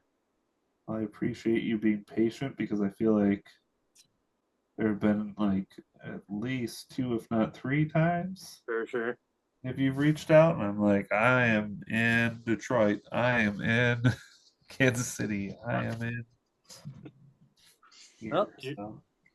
you're just spreading that Schmidt wherever it needs to go. That's right. Just sprinkling a little Schmidt everywhere I go. So Shooting the Schmidt. That's a good podcast right there. Ooh, Or if you man. have a newsletter or something, shooting the We're Schmidt. taking you multimedia. all right. I like it. I had mentioned my friend Sean. Mutual friend is Jerry, which is a friend of Greg, so there's a connection there. And there's a good chance you probably know Sean too. Jerry's tall friend. Probably. But anyways, so he's huge in X-Men. That's like his lifeblood, and he named his son after Hank McCoy, and he's just everything about him. He loves X-Men. So he goes right off the top of his head when it comes to asking about X-Men, the animated series. Anybody can answer this. Is there any favorite episodes that jump out to you? I'll mention mine if I want to give people a little time, because I saw these questions ahead of time, so I could answer that one now. But there's a Beauty and the Beast episode that I'm pretty sure that's what it's titled, because it's Beast basically trying to find a cure. There's a woman who is blind, and he's trying to cure her. And the father of this woman is definitely anti-mutant. And they're kind of in the middle of this. I forget the organization name, but Hank is basically trying to cure her, and they're kind of developing.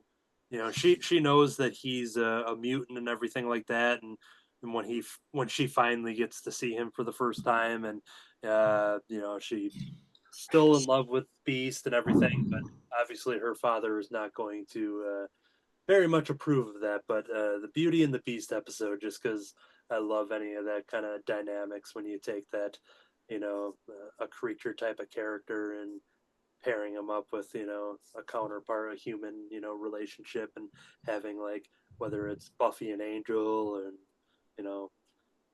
The Shape of Water, and like any kind of Shape of Water's so good. that it is very much. And so yeah, that's the favorite episode that comes to mind. Anyone else have any to shout out? I can't tell you any episodes of that show. I've seen them a whole lot, but that's like to reference How I Met Your Mother. When I was watching those, I was eating lots of sandwiches. Okay. What? So Fair enough. Sandwiches is a substitute. It's not a full page sandwich like we see in that, what's that comic, Rodgers? Oh, Everything Sucks. Everything Sucks with the full page double splash page sandwich, but it's a substitute. I have a question. When you say sandwich, were these vapor sandwiches? Yes, they were very like a lot of smoked meat, if you know. I got you. Now I understand. Oh, metaphors. Okay. So like when Nightcrawler would bamf out, It'd be just the BAMF. yeah, You were doing a lot of bamfing at the I was time? quite bamfed. You were bamfed up even? Would you say you were bamfed up?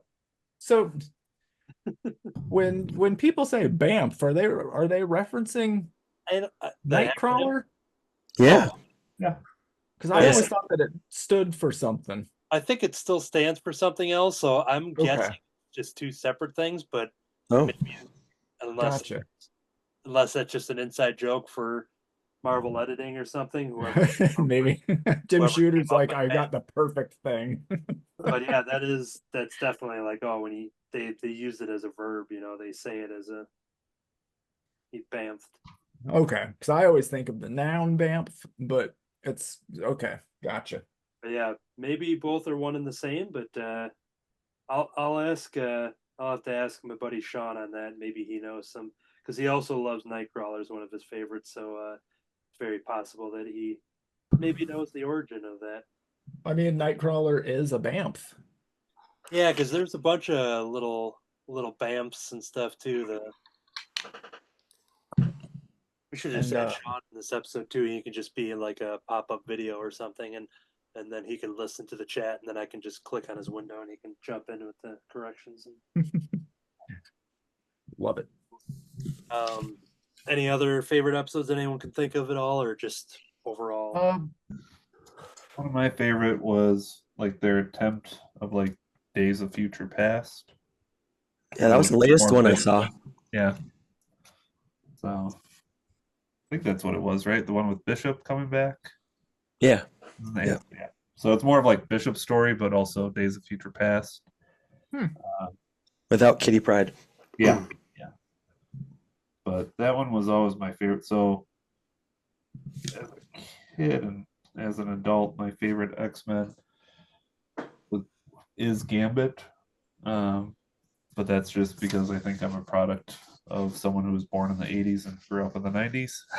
So it just was cool to me. It still is. And that one blew my mind. Spoilers for the 30-something-year-old show. Yeah. But the cliffhanger for the two-parter was like Gambit was supposedly the assassin that killed Commander Kelly. Right. Yeah, I just saw that one. It's fresh in my mind. Is this from the new cartoon or the old cartoon? The old one. It's from the first season, near the end. Yeah, so D Brad, you've been rewatching essentially, right? Have you been doing a Saturday morning tradition? Yes, I have. Bowl of cereal and all? Yeah, bowl of cereal. Fairlight? Although it's old man cereal, Raisin Bran. Still counts. Hey, Cereal nonetheless. hey, easy there. Raisin Bran with marshmallows, right? With raisins. Raisin marshmallows. Raisins are nature's marshmallows, guys. It's like chocolate, only raisins. Hey guys, these grapes went bad. Nah, box them up. Yeah. I always loved Raisin Bran, but then I realized that they're like completely coated in sugar. So Post Raisin Bran is not.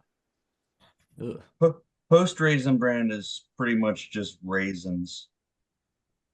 And it's also heavier for the same price as Kellogg's Raisin Bran. I just like regular old bran flakes, man. Those are delicious. Yeah. Gosh, we sound old. What you do is you pour the milk in, you let it sit for like 8 minutes so that it gets real soggy. Yeah. I still eat like frosted mini wheats or cinnamon toast crunch like chips, basically. I was gonna say, has anybody here ever like poured a bowl of frosted mini wheats and poured milk on it and actually eaten it? Yeah. Oh yeah. Oh, yeah. It's not my favorite. We were at my wife's dad's house and he had like it wasn't mini wheat, it was just like wheat. And the big ones? Yeah, Big- I never big knew they wheat. made those. They're huge. Well, here in Canada, we call it shredded wheat. Is that what you call it too? Yeah, same but thing, they're yeah. just like giant. And you're supposed to like break it up or something. Or you boil water Oh and yeah, you soften it by putting the boiled water on it. nothing like a hot bowl of shredded. like ramen noodles. Kind of like that. No, but then you put the milk in after, I think. So it's kind of watered down milk. It's like a watered down, hot, cool, lukewarm. I'm not gonna Weedy. lie, man. I hate everything about this. This sounds like a nightmare. Mhm. Ugh. Yeah, I'm just gonna stick to peanut butter crunch. I was gonna say I was gonna go to Canada. Now I'm gonna stay away. Do you guys have a cereal called Shreddies? No. Nope. What's that? Okay, that's what I have as well, Shreddies. But I put frozen blueberries in it. Nice. Huh. Is it different from shredded wheat? I think it's I think it's different, but I don't know how to explain it. Future Anthony's gonna put it on the screen. So that means future Anthony also sends a text over to D Brad to say, "Hey, you're gonna send me something about Shreddies." Shreddies, yeah. Good whole wheat Shreddies. Shreddy Good. Krueger. We needed a new song at the end. The Shamrock Shake one's getting outdated. So can we get a clean cut of the Shreddies theme song, D Brad? I don't know if my voice will do it very well today, but it might add to it. You have a week. Good whole wheat Shreddies. That's not bad. It's okay. Yeah. That'll do. Hey. Yeah, That'll do, pig. that'll do. What did you call me?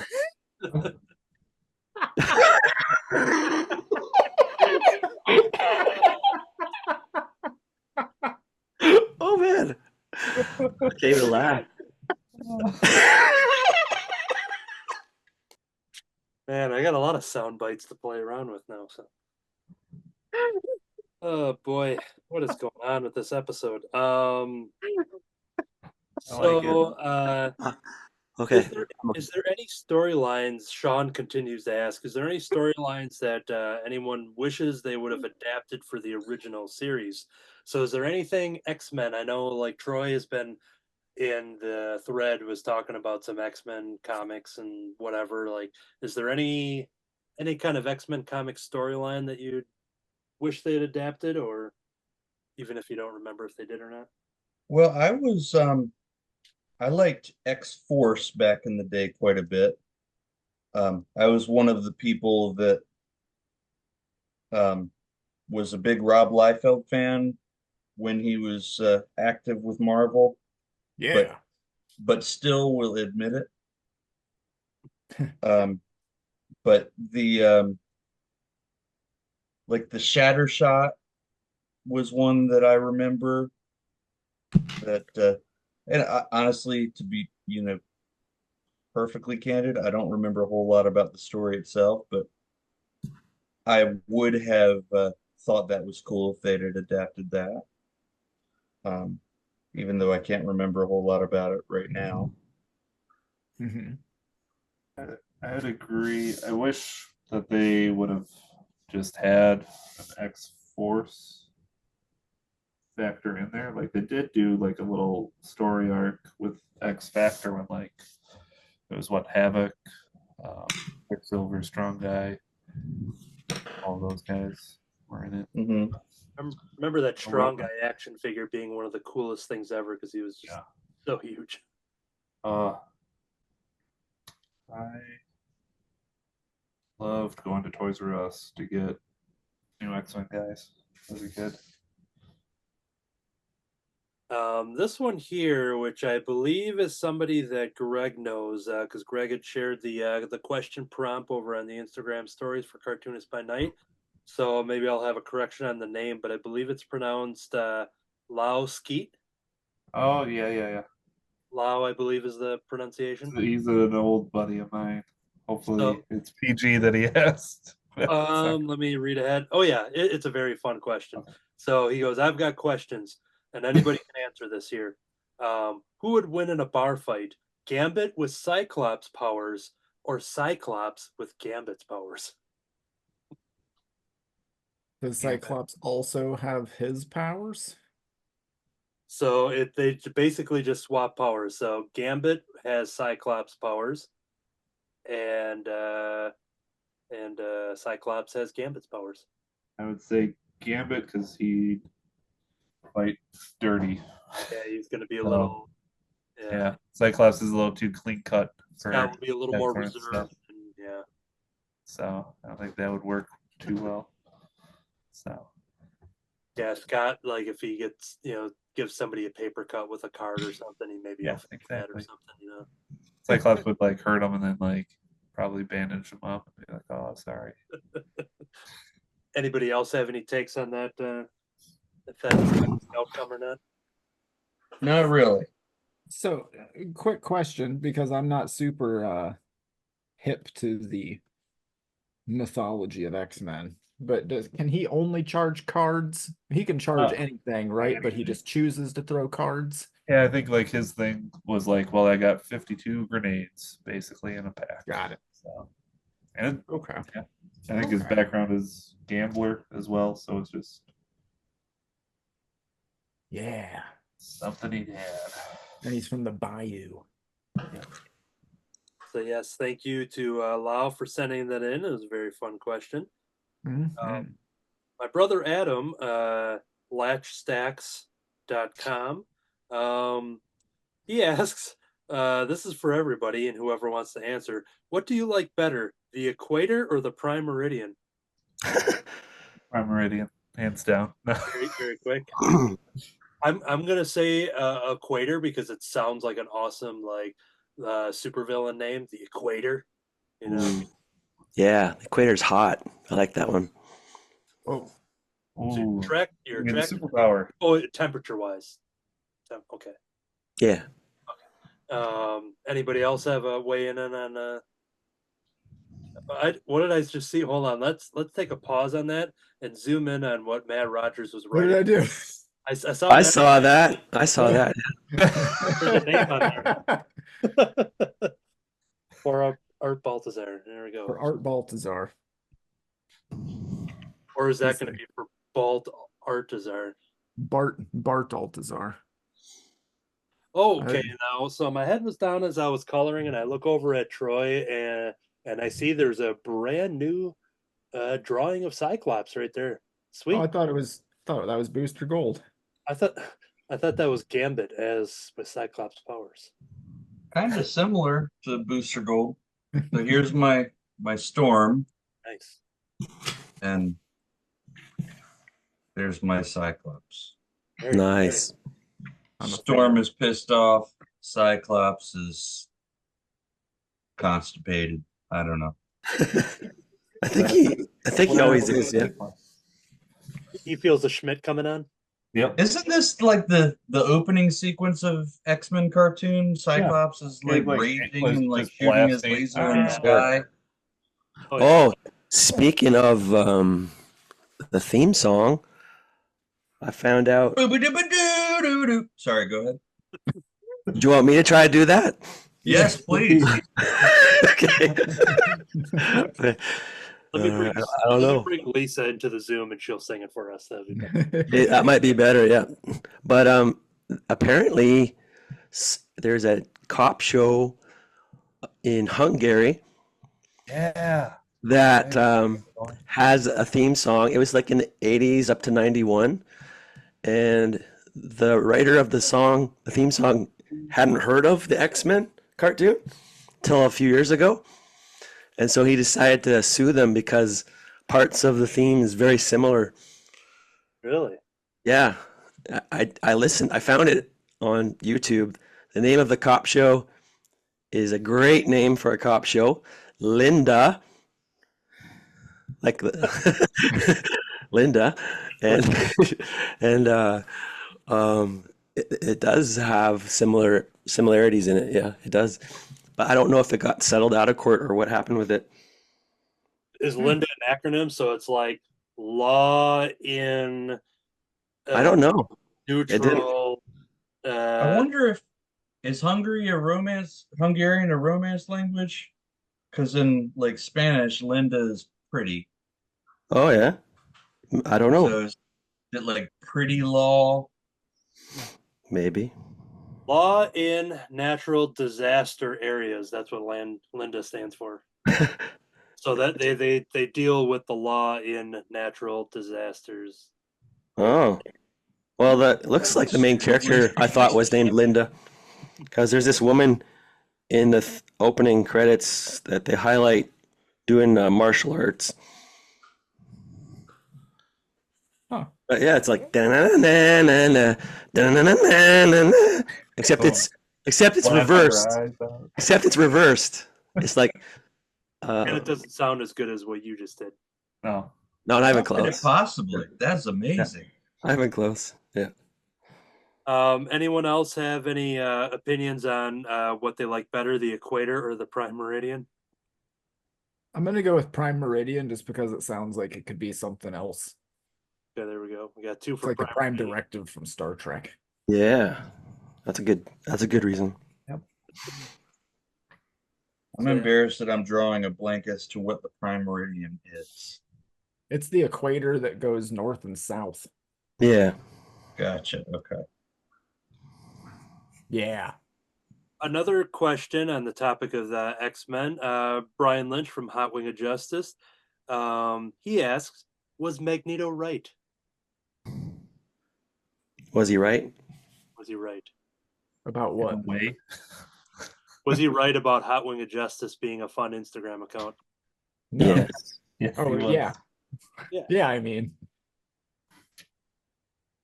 I guess it's ultimately just choosing if his decision on the differing opinions between Charles and Oh, right. I'm assuming if he has good points, he's one of those very likable villains. I would say I think that's Yeah. a popular thing.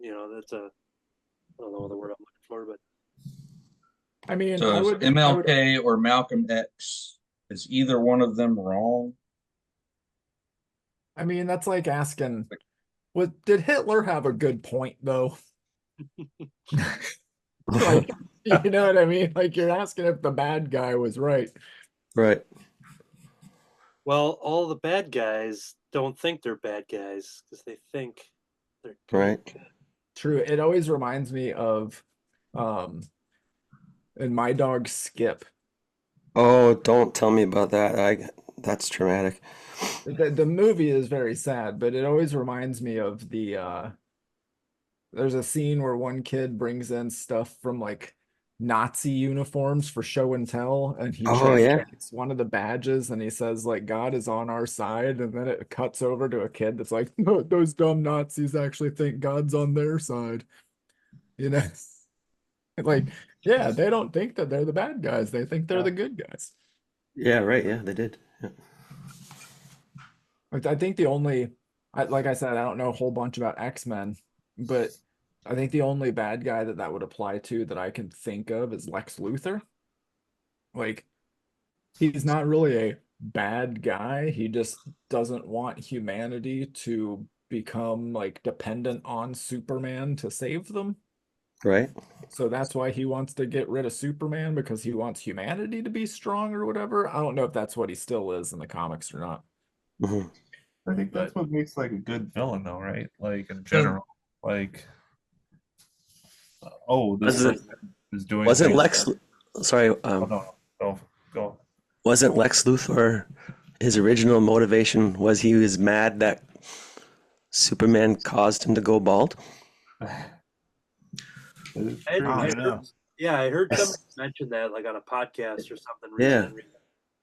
It's like I a mean, Superboy, in Smallville, Superboy story. in Smallville, that's kind of what happens. Because I know like him being bald was like a print error in the original stuff.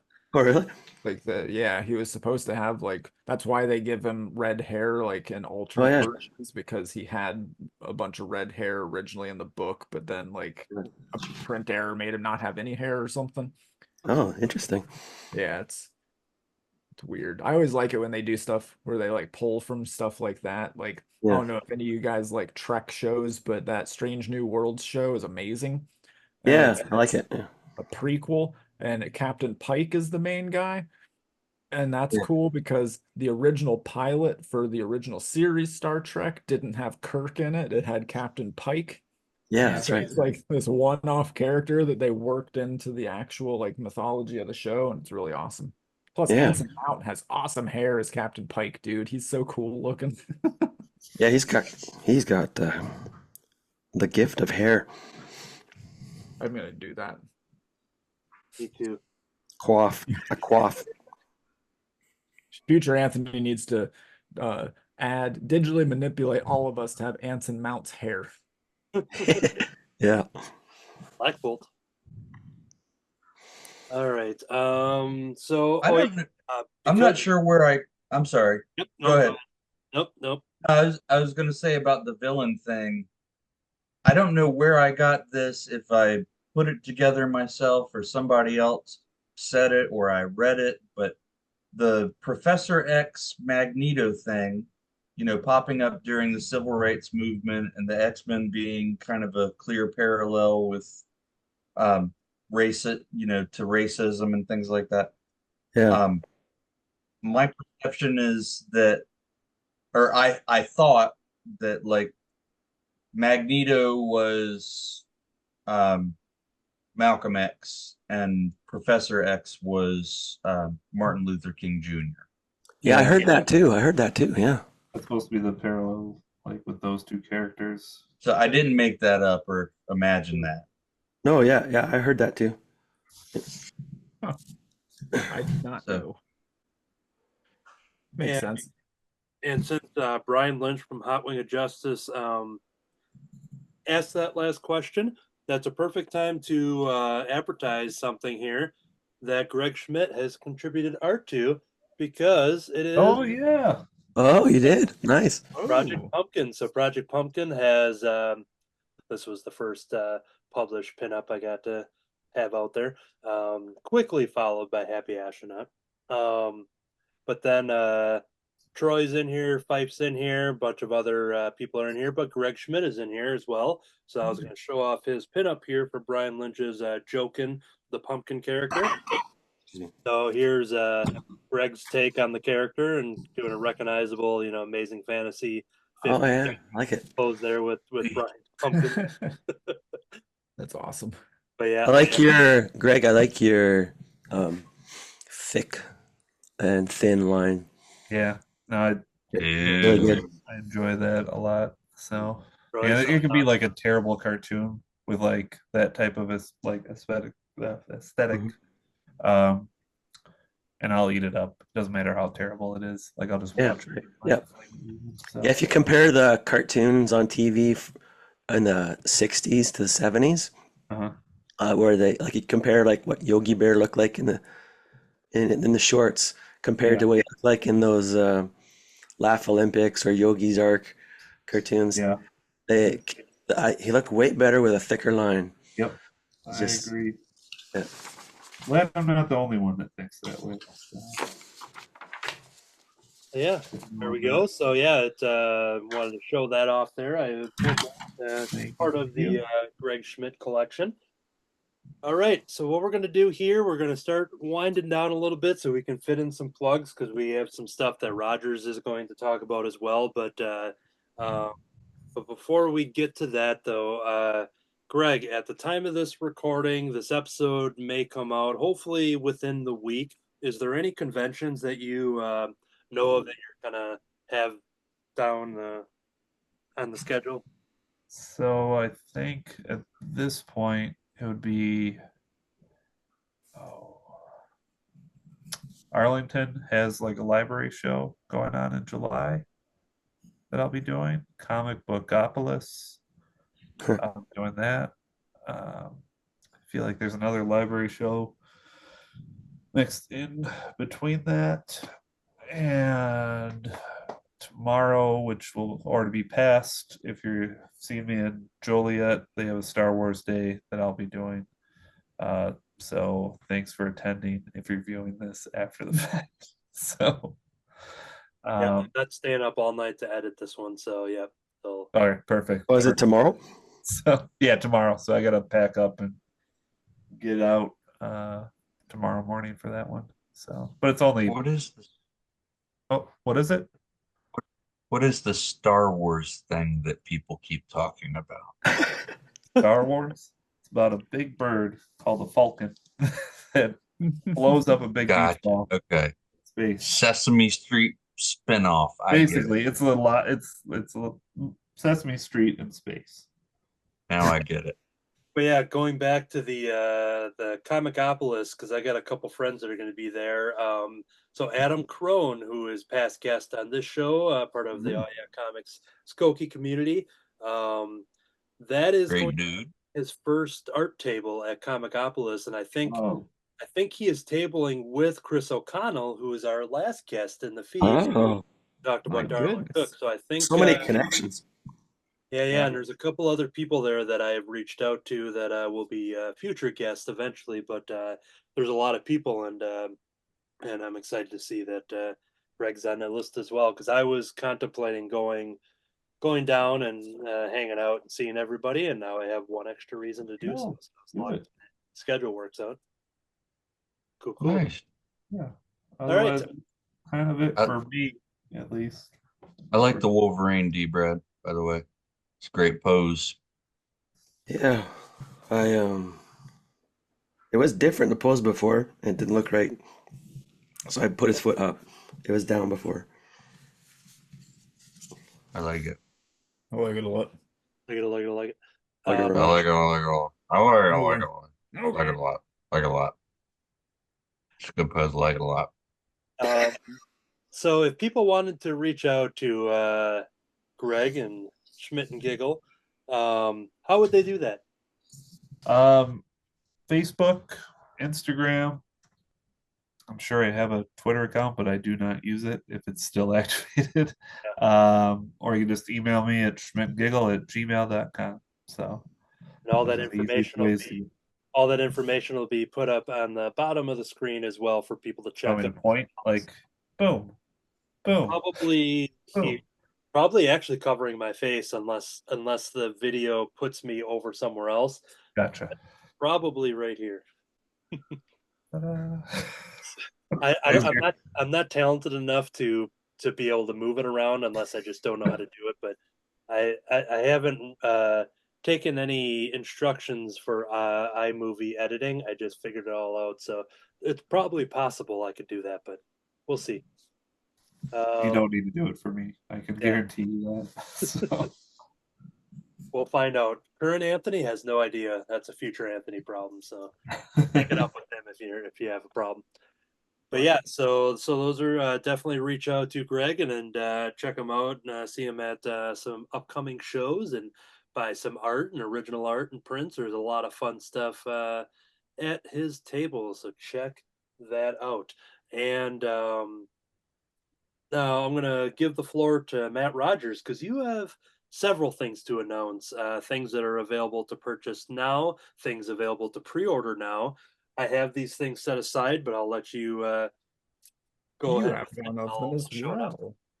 Yeah, so Yes. the first thing I'll announce, because I'm big on the screen right now, is I made a zine called Dead Wrestlers Volume 1. It is a 8-page mini zine with basically kind of like obituaries for professional wrestlers that are dead. Because doing research for Happy Astronaut number 2, I watched a bunch of professional wrestling, ended up getting like super into it, especially like the late 80s, early 90s era. I don't know what that's called. My childhood, I think it's called. My childhood. And then when I'd watch it, I'd be like, man, I wonder what that guy's up to now. So then I'd Google him and he's dead. And then I'd Google another guy and he's also dead. And they all die really young because steroids, or their last name's Von Erich and they're real messed up. But yeah, so I put that together and that's on my coffee shop for $5 plus I think $4 shipping. So it's $9 total. It's a fun one. And I want to interrupt you for a second because you mentioned Happy Astronaut number 2, and I just happen to have a copy of it right here, like I usually do. And I was flipping through here, and I saw some very cool characters. There's a couple that I really dig, but then there's one that really stood out to me. Which one? Let's see. I'm going to get to the page here. It's this character.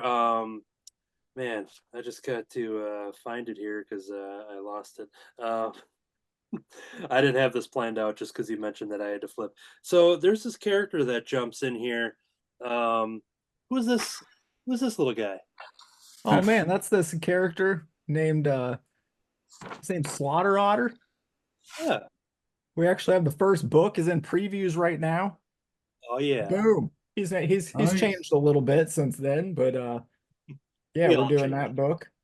Look at him, he's so cool looking. Yeah, me and Fife worked on that one. It's an homage to early 90s Image. Yeah. And yeah, see, he still has his metal arms. And so that's my cover A that I'm showing on my screen right now.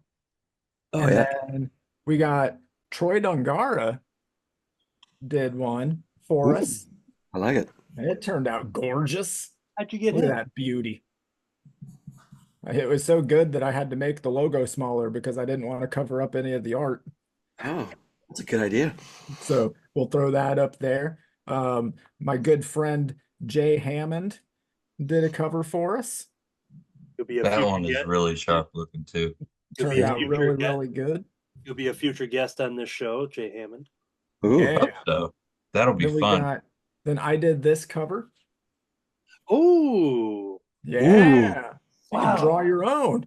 Whoa. And then we got, which one's showing up next? Okay, that's Oh, yeah.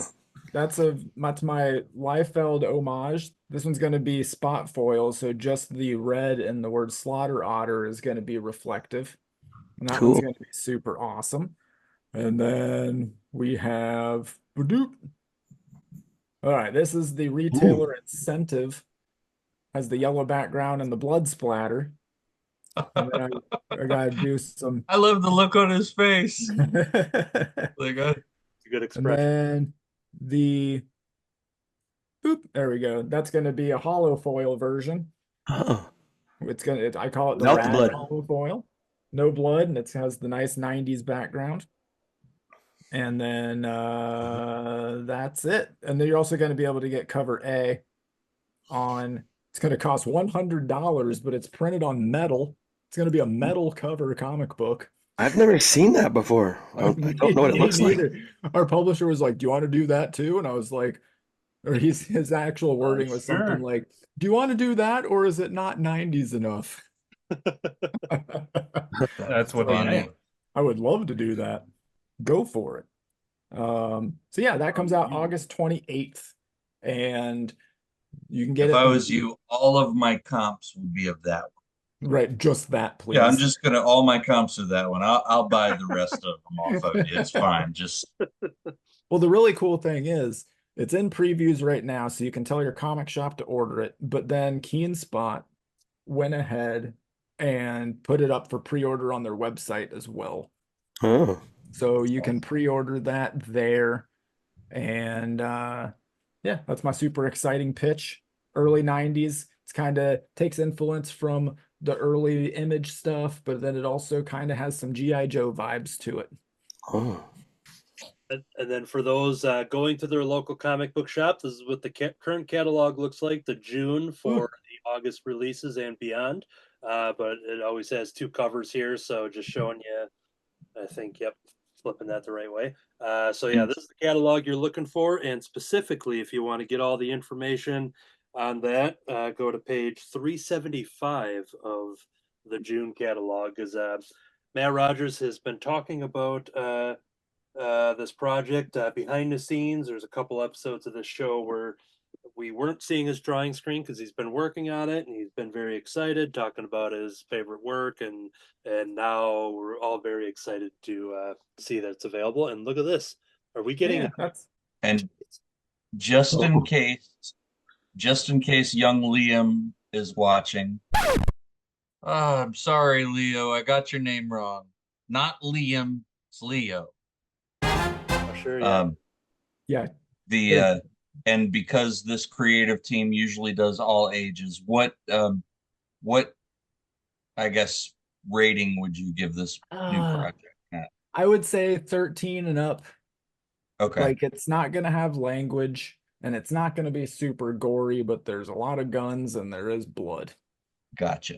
But so Liam's mom should probably look at it before she hands it over. Oh, for crying out loud, the kid's name is Leo. Come on, get it right. yeah, like, Gotcha. Content warning. This is as bad as it gets. This panel here, there's some blood. You know what I mean? Like, it shows people with gunshot wounds and blood spraying out, but I'm not drawing like super gore. There's not guts or anything like that.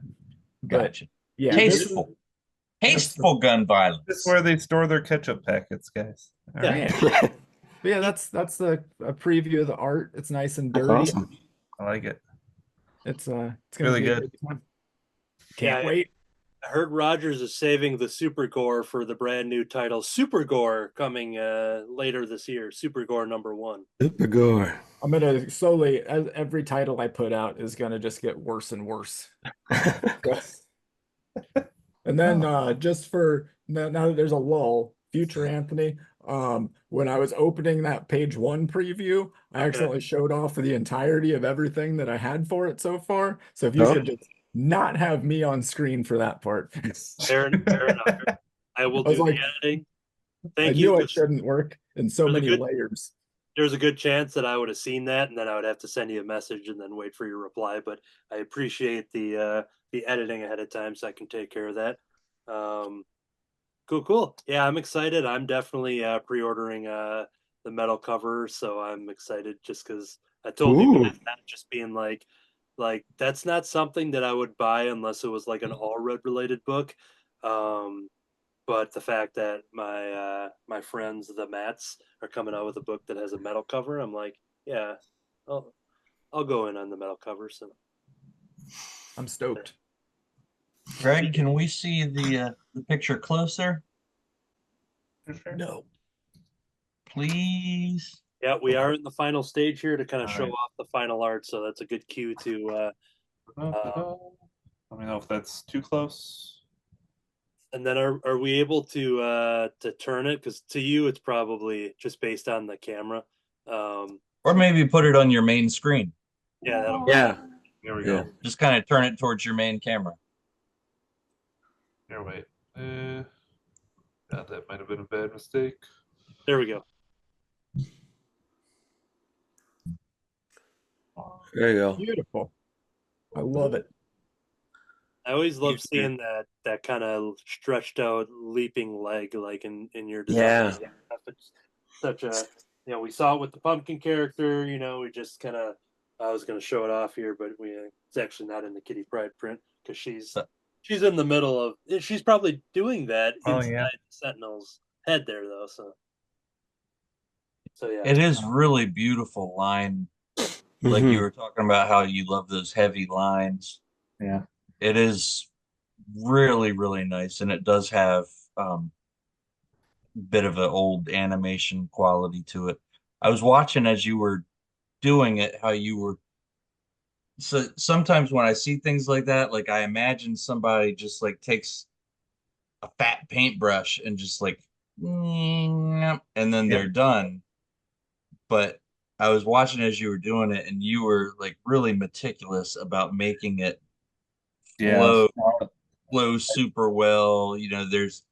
I can't see it up close real well, but I can't imagine as much attention you were putting to the line work. I can't imagine that there's like breaks in it or anything Not like that. Ton. I mean, there might be things that I see probably just because we all hate our own work. Yeah, I know. Like so, like I think there's things that like I'm like, oh God, I really screwed the pooch on that one. So, but no, it's for me. I use these kind of pens, whatever they called, the Straightler, just because I draw with like a mechanical pencil for the most part. And the tips, I don't know if you can make it out, but they're pretty stiff, like a mechanical pencil.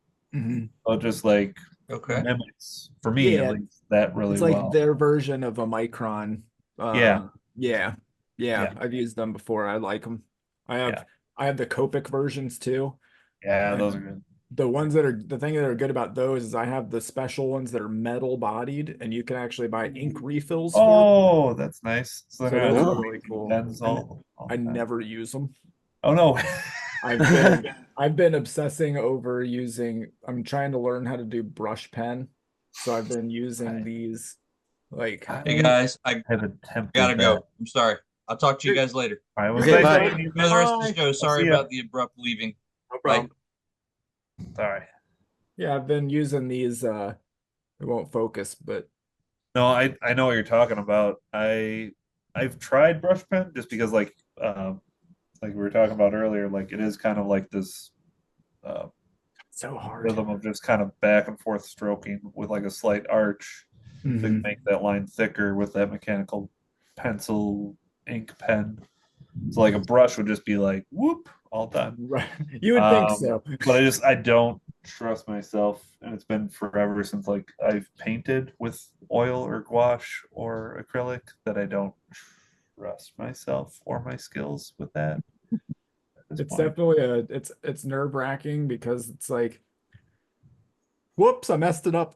Yeah. And that's the thing, like with the small thing, it's like, all right, I can fix this. I'll just go a little thicker over here. Like, so like I think that's where like I'm like, nope, not for me. Yeah. Like I'm already gonna hate it enough as is, but Time to redraw this entire thing because I goofed up big time. Hate it. Yeah, I dig them. Another good set is I don't know how to pronounce it. Tombo makes them. They're Fudino Suke. They're like okay. they're the cheap version of an Asian. It's like a brush pen, but they're really, really tiny. Yeah. But it's like a flexible nib. They're really nice too. Welcome to Pen Talk. Yeah. It's like the one We got 3 question more that- hours of talking about pens that we've Yeah. used, bought, never used, and Then there's this like that. Pentel brush pen. They're pretty fancy too. They use cartridges. I Ooh, use Sharpie. this one that I get imported from Walmart. Sharpay? Sharpay. Sharpay. Oh. Those are good ones. Those are good ones. I also have Prismacolor multi-liners. Oh. Ah. They're not good. Okay, good to know. The So ink is almost gray instead of black, so they're a that's nightmare. annoying. For Prisma, like I'm sure that it wasn't, super cheap to have gray pens then. It So was not. I was very disappointed, but oh well. And then I've been refilling my own pens, so we got the Speedball Oh. Super Black. yeah. Very nice. What else can I show off? Nothing. Yeah, it's a good time. I always like hearing other people talk about what supplies they use because I'm like a Yeah. huge process fan. And then I'm sitting here like, I use Clip Studio Paint, so all my brushes are digital. Yeah, I use that too. Just for speed. Because Mhm. I have been drawing some of Slaughter Otter on Bristol. Mhm. And it's like so piecemeal because I'll just be like, I really like that pose. That'll go good on this page. So I'll just Yeah. scan one So you're just panel. Collaging more or less after the fact. Yeah. I'm guilty of that too. Where I'm just like, oh, that shouldn't be that panel. Whoop. Right. Like, yeah. Exactly. So Yeah. It's a good time. I love it. Cool. I'll show off. I'm gonna do more of the finishes. I didn't have all my colors nearby, so I didn't color the bat yet, but I'm gonna finish it up after the show to really kind of concentrate on some shadows and details. But this is where I'm at. Nice. It's a good face. Once again to compare it with 30 years ago. So it was fun to kind of do an experiment and That's fun. do a redraw. So I that's like that. Deep Red. Can you cycle through what you went through for the show here? Oh, okay. Finishing off Storm. Magneto. Sorry. Jubilee. Wolverine. I like that Wolverine a lot. It's fun. Nightcrawler. I like Nightcrawler as well. They're all great. I didn't even I see Magneto feel being- bad now. What's that? I said, well, I feel bad now. You always make me feel bad. I don't mean to. That's Be all right. Bad Gibson. Bad Gibson. That's me. I can start taking out some of his drawings in the episode pretty easy. So Just real hard cut. I drew Yeah, you can. Nightcrawler Just delete them and completely. nothing. I just did. I started with some eyes. is that Eric Wolfgang's drawing right there? Yeah, or it could be Cocoa Puffs. Ooh, there you go. Ooh. Nice. And then we have Bishop there, a gift for our Baltazar there. Yeah, Yeah, Yes. just for old art. send it to him. Yeah. Print it out and mail it to him. I was gonna say, can you make it a T-shirt so that I'll have to wear it?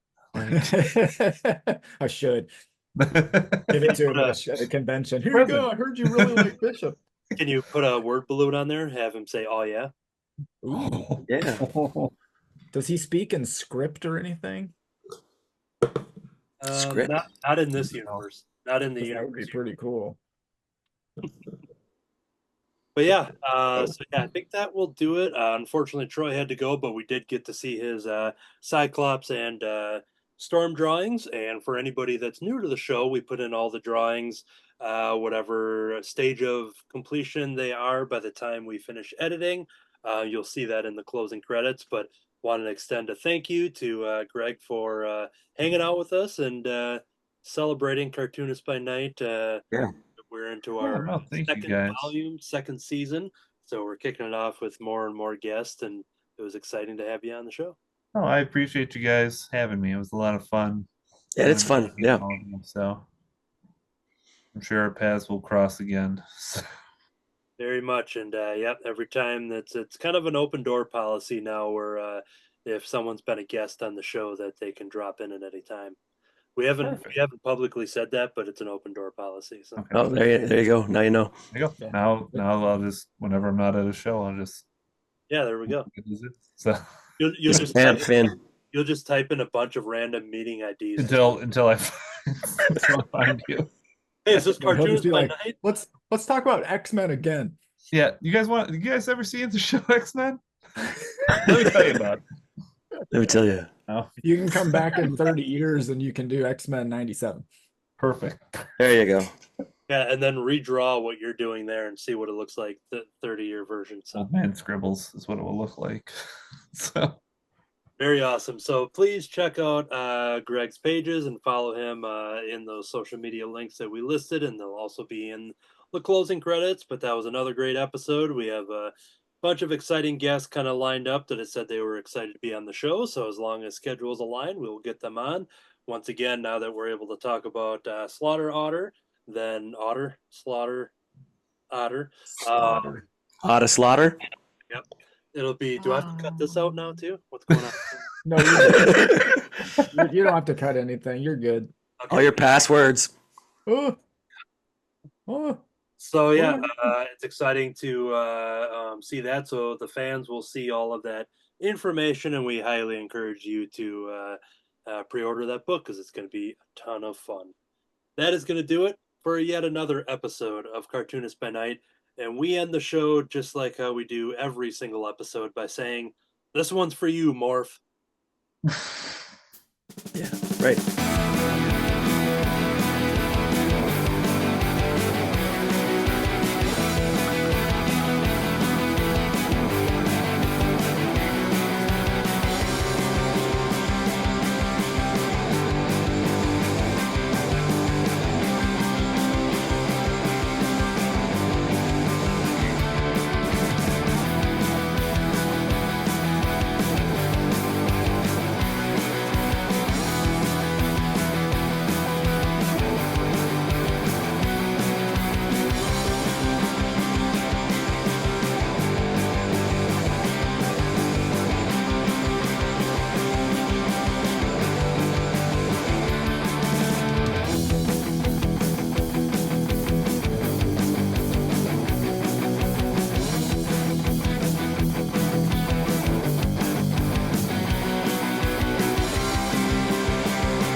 Yeah, got it. Can't get the thing closed. Shamrock shakes are a beautiful green, the most beautiful green that you've ever seen. That's how the Somebody So- hit a dog?